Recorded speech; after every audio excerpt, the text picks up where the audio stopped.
శుక్లాంబరధరం విష్ణుం శశివర్ణం చతుర్భుజం ప్రసన్నవదనం ధ్యాయేత్ సర్వవిఘ్నోపశాంతయే.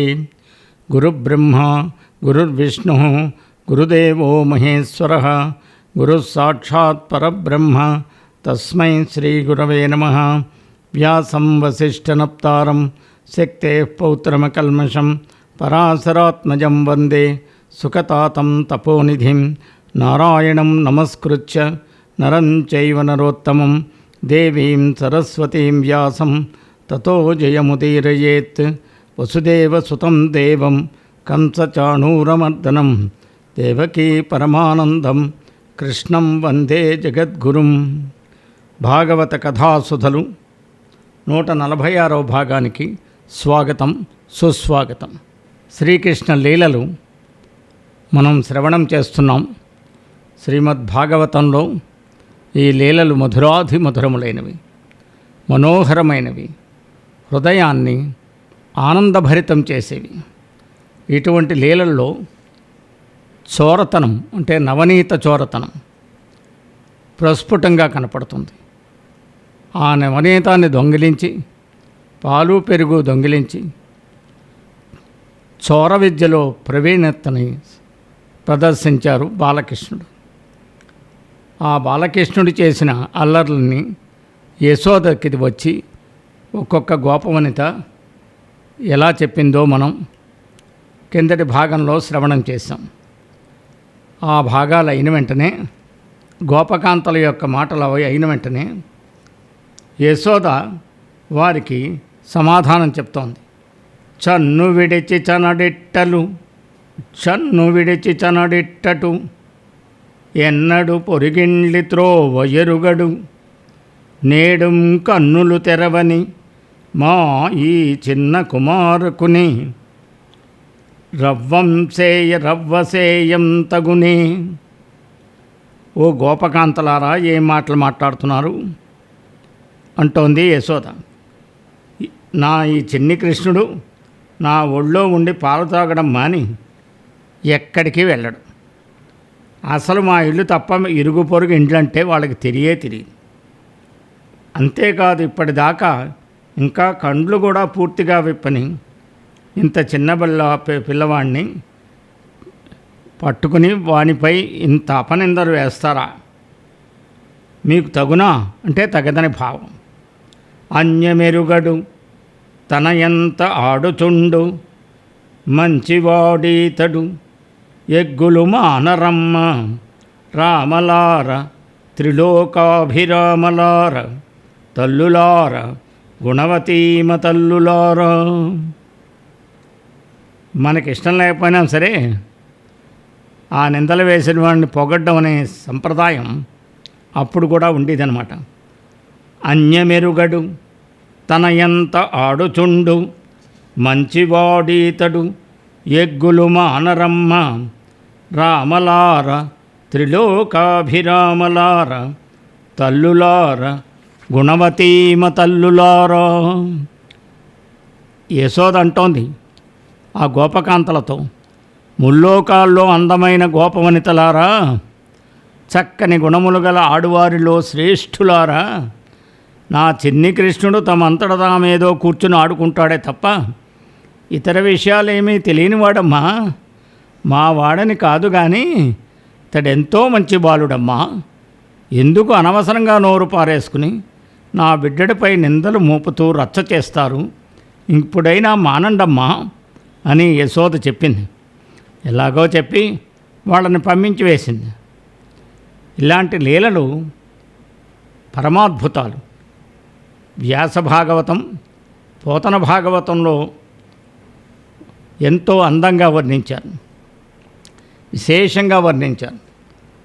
ఆ వర్ణించిన వాటిని మనం శ్రవణం చేశాం. కానీ ఈ సందర్భంలో లీలాసుకుడనే మహాభక్తుడు, ఆయన పూర్వాశ్రమంలో బిల్వమంగళుడని పేరుతో ఉండేవాడు. మనం పౌరాణిక సాంఘిక నాటకం చింతామణి చిన్నప్పుడు చూసుంటాం. ఆ చింతామణి నాటకంలో బిల్వమంగళుడు పాత్ర ఉంటుంది. ఆ బిల్వమంగళుడే తర్వాత సన్యాసం తీసుకుని లీలాసుక నామం ధరిస్తాడు. ఆయన కృష్ణ భక్తి అపారమైనది. ఆ కృష్ణ భక్తితోటి శ్రీకృష్ణ కరుణామృతం అని 300 పైచిలకు శ్లోకాలు దాదాపు 12వ శతాబ్దంలో రచించారు. వారు రచించిన దాంట్లో ఒక అందమైన లీల గురించి చెప్పాలని నా మనస్సు కుతూహలపడుతోంది. లీలాసుకుల వారి శ్లోకం ఒకటైనా ప్రస్తావించకపోతే ఈ భాగవత ప్రవచనానికి, కృష్ణలీలల ప్రవచనానికి పుష్టి చేకూరదని నాకు ఆతురత. ఒకసారి చిన్ని కృష్ణుడు ఊర్లోకి వెళ్ళాడు. ఆయన రోజు చేసే పని అదే. ఇంటి దగ్గర బాగా పాలు తాగుతాడు, మంచిగా అలంకరించుకుంటారు, తల్లి అలంకరిస్తుంది, పంపిస్తుంది. ఈయన విరేపల్లి గ్రామంలో తన సన్నిహితులతోటి, స్నేహితులతోటి తిరగడం ప్రారంభిస్తాడు, అల్లర్లు చేస్తూ ఉంటాడని మనం శ్రవణం చేశాం. ఇప్పుడు అలా వెడుతుంటే ఒక ఇల్లు కనపడింది. అది విచిత్రంగా ఉంది. ఆ ఇంటికి తలుపు తెరిచేశారు. తలుపు తెరిచేసి తలుపు దగ్గరే పెద్ద వెన్నకొండ పెట్టారు. పెట్టి ఎవరూ లేరు అక్కడ. శ్రీకృష్ణుడు గమనించాడు, ఇదేదో నన్ను అల్లరి చేయడానికని ఈ గోపకాంతలు చేస్తున్నారు, వీళ్ళు ఎక్కడో దాక్కునే ఉంటారు, అయినా మనకెందుకు, వెన్న ఉంది కదా అని చెప్పి లోపలికి వెళ్ళాడు.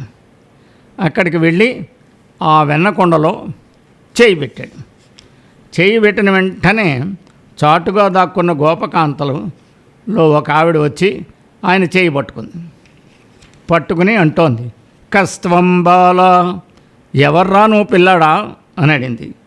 బలానుజ, బలరాముడి యొక్క తమ్ముణ్ణి అంటున్నాడు. కిమిహతే మన్మందిరా శంకయాయుక్తం, నువ్వు ఎక్కడికి ఎందుకు వచ్చావు అని అడిగితే, మా ఇల్లేమో అనుకుని లోపలికి వచ్చానంట. సరే అయ్యి ఉండొచ్చు.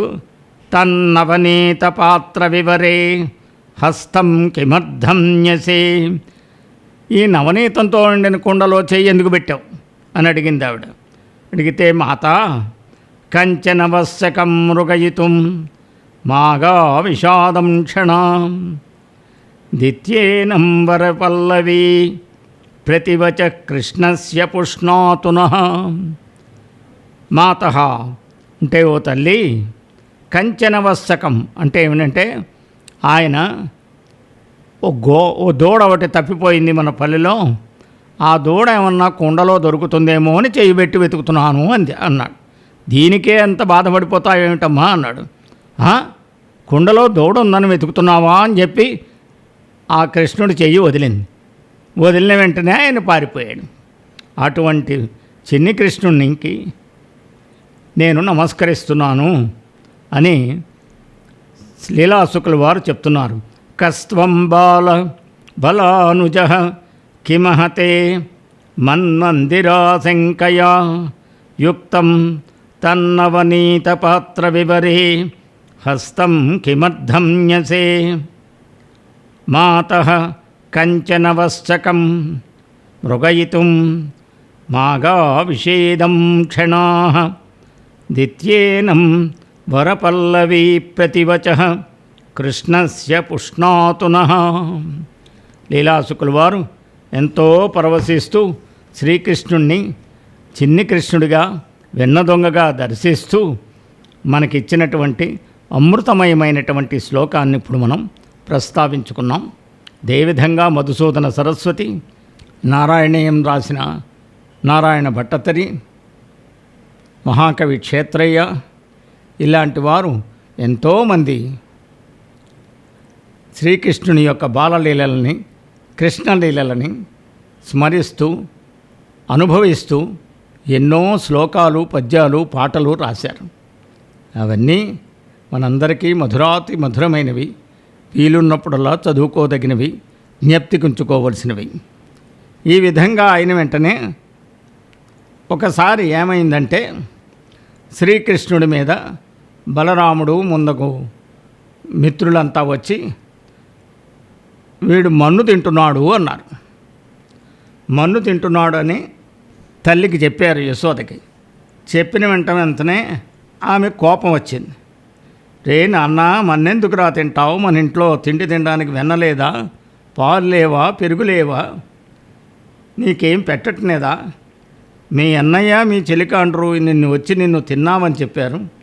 మన్నెందుకురా తినడం? తినడానికి మన ఇంటి వేరే వస్తువులే లేవా అని గద్దించింది. మందలించడానికి ప్రయత్నం చేస్తే ఎంతో అమాయకంగా కృష్ణుడు ముఖం పెట్టి, ఒక సామాన్య స్త్రీలా నన్ను ఎందుకు తిన్నావని, మన్నెందుకు తిన్నావని అడిగిన తల్లి ఆయన యశోదతో ఎంతో నేర్పరితనంతో ఎంతో దిట్టయైన కృష్ణుడు ఇలా అంటున్నాడు. అమ్మా, మన్ను తినంగనే శిశువను, ఆ కొంటినో వెర్రినో. పోతనామాచుల వారు చక్కని పదాలతోటి ఈ పద్యాన్ని ఇస్తున్నారు.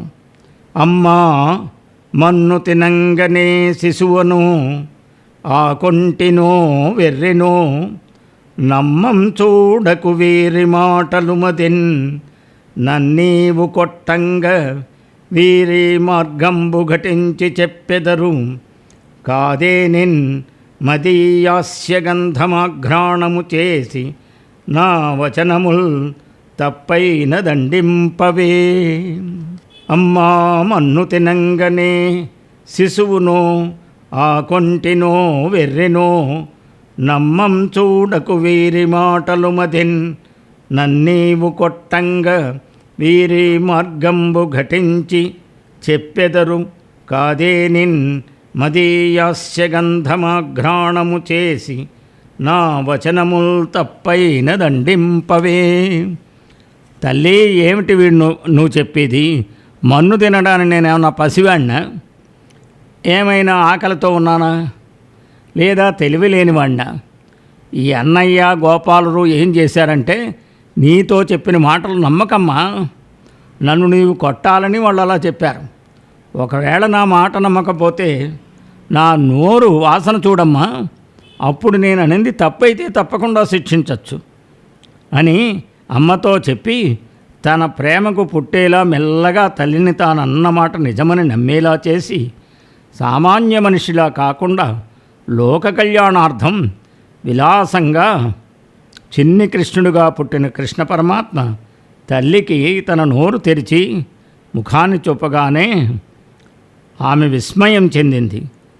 ఏమి చూసుకుందంటే, ఆ లలితాంగి కనుంగొనే బాలుని ముఖమందు జలధి పర్వత వన భూగోళ సికితరణి శశి దిక్పాలాదికరండమైన బ్రహ్మాండంబున్. తల్లితో తన నోరు చూడమని చెప్పగానే చూసిన యశోద ఈ బాలకృష్ణుని నోట్లో పర్వతాలు, అడవులు, భూగోళం, అగ్ని, సూర్యచంద్రులు, అష్టదిక్పాలకులు అన్నింటినీ ఆధారమైన ఒక భరణి పెట్టిలాంటి ఉండే బ్రహ్మాండ స్వరూపాన్నంతా దర్శించింది.